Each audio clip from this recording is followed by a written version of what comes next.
Um pai defunto, dois irmãos em pé de guerra e relacionamentos pra lá de picantes. Eu sou Douglas Heraldo, do blog Listas Literárias, e já já te conto essa história.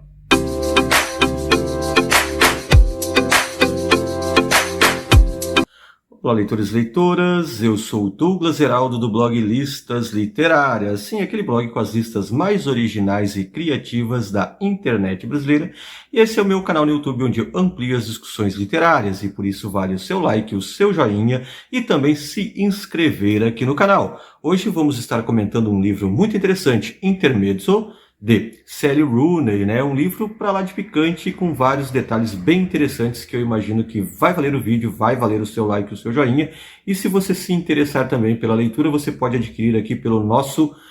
link de afiliados da Amazon. Intermezzo é um romance ambientado na Irlanda e a trama gira em torno de dois irmãos, Peter e Ivan, né, que recentemente perderam o pai, e a partir dessa perda parece que a distância entre os dois acaba aumentando. A partir desse processo, dessa perda do pai e deste luto que os dois vivem, né, a narrativa vai prosseguindo então com uma narração bastante interessante que eu comentarei um pouco a seguir.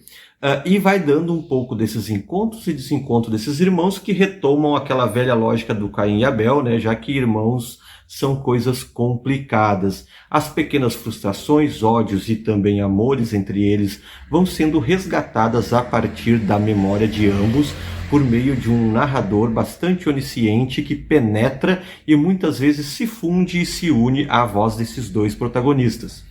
E nisso é uma jornada bastante reflexiva e bastante pensativa. Não se trata aqui de uma obra de ação, na verdade, que você espere grandes coisas acontecendo, porque são mergulhos nas experiências pessoais desses dois irmãos, cada qual com a sua individualidade, com as suas curiosidades e também com seus dramas, né?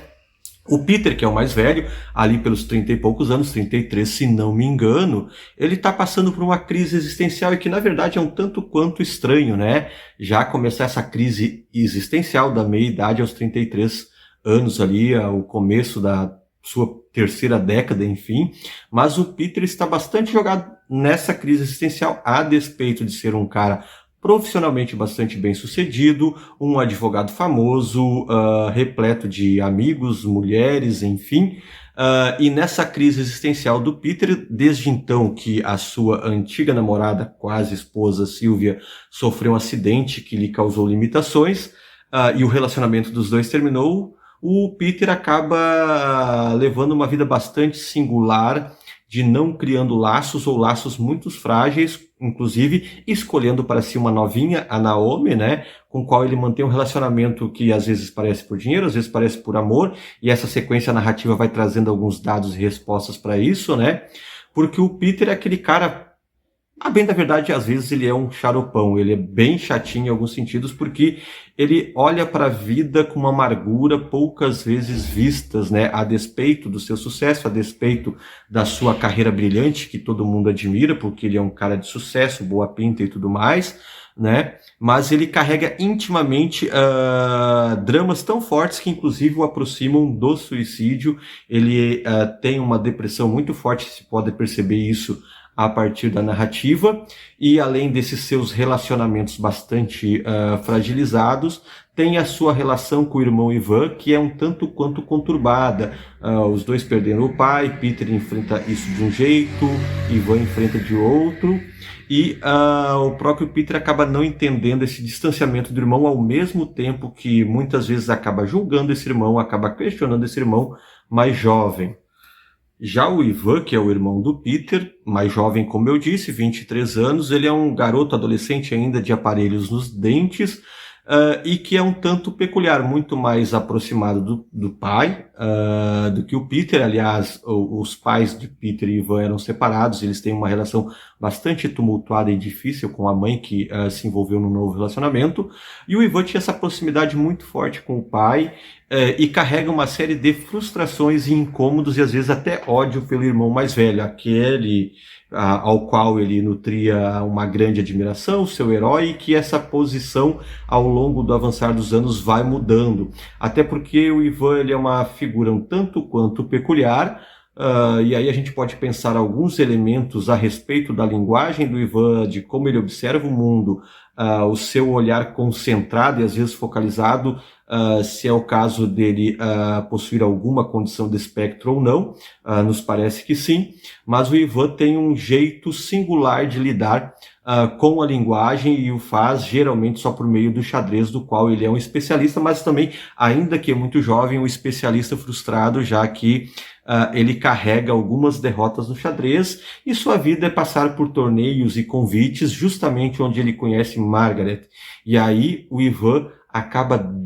a Margaret, que é uma mulher mais velha, 36 anos, né? E os dois acabam engatando aí um relacionamento e romance, e aí o Ivan se torna o típico adolescente que conhece a fruta e que não quer largar mais essa fruta, quer se lambuzar até o final do suco e do caroço, porque o Ivan e a Margaret vão propiciar as cenas mais quentes, mais calientes do livro, inclusive com muito fogo no parquinho, pegando fogo o cabaré, porque os dois adentram um relacionamento bastante intenso, cujas emoções e sentimentos vão avançando, e a Margaret, inclusive, com algumas cautelas e preocupações, porque afinal é uma mulher mais velha, divorciada, que tem toda uma história e um passado atrás. Inclusive, o relacionamento dos dois vai aumentar as turbulências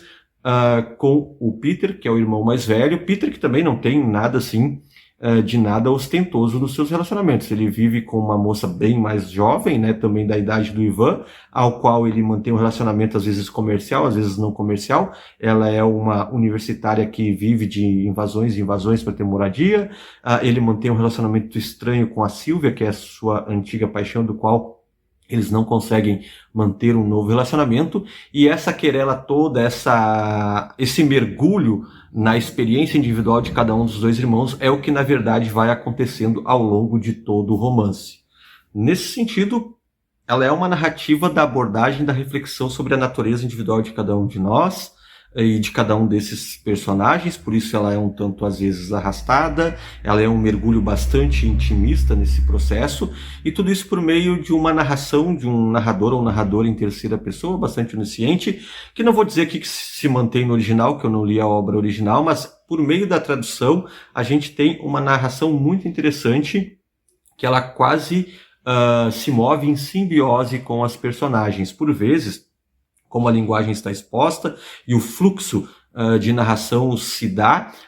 é quase imperceptível a mudança da voz de seus protagonistas para a voz da narração. Isso é bastante legal, isso dá um trabalho estético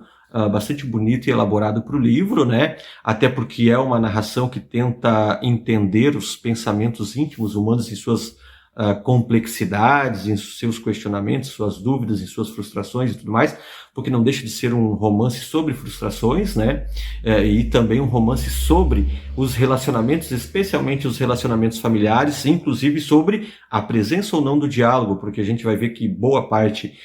das querelas e pendengas entre Peter e Ivan se dá pela ausência ou pela turbulência na forma do diálogo, e a questão da comunicação humana acaba então ganhando uma centralidade na discussão narrativa, porque a gente tem aqui